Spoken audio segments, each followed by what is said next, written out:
திருப்பத்தூர் மாவட்டம் வாணியம்பாடி அருகே எருதுவிடும் விழா கோலாகலமாக நடைபெற்று வருவதை அண்மை செய்தியாக பார்த்து வருகிறோம். திருப்பத்தூர் மாவட்டம் வாணியம்பாடி அருகே உள்ள கொத்தக்கோட்டை பகுதியில் திரௌபதி அம்மன் திருவிழாவையொட்டி மாபெரும் எருதுவிடும் திருவிழா நடைபெற்று வருகிறது. கூடுதல் விவரங்களை செய்தியாளர் அரவிந்தன் வழங்க கேட்கலாம். வணக்கம் அரவிந்தன், கூடுதல் விவரங்கள்.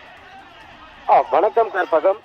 திருப்பத்தூர் மாவட்டம் வாணியம்பாடி அடுத்த கொத்தக்கோட்டை கிராமத்தில் ஆண்டுதோறும் மயிலர் பண்டிகை மற்றும் திரௌபதி அம்மன் கோவில் திருவிழாவையொட்டி எருதுவிடும் விழா நடைபெறுவது வழக்கம். அதன்படி இந்த ஆண்டும் திரௌபதி அம்மன் திருவிழா மற்றும் மயிலர் பண்டிகையொட்டி மாபெரும் எருதுவிடும் விழா இன்று காலை துவங்கியது. இந்த எருதுவிடும் விழாவை ஜோலார்பேட்டை சட்டமன்ற உறுப்பினர் தேவராஜ் மற்றும் வாணியம்பாடி சட்டமன்ற உறுப்பினர் செந்தில்குமார் ஆகியோர் மற்றும் வாணியம்பாடி வருவாய் கோட்டாட்சியர் அஜிதா பேகம் ஆகியோர் உறுதிமொழி ஏற்று கொடியசைத்து துவக்கி வைத்தனர்.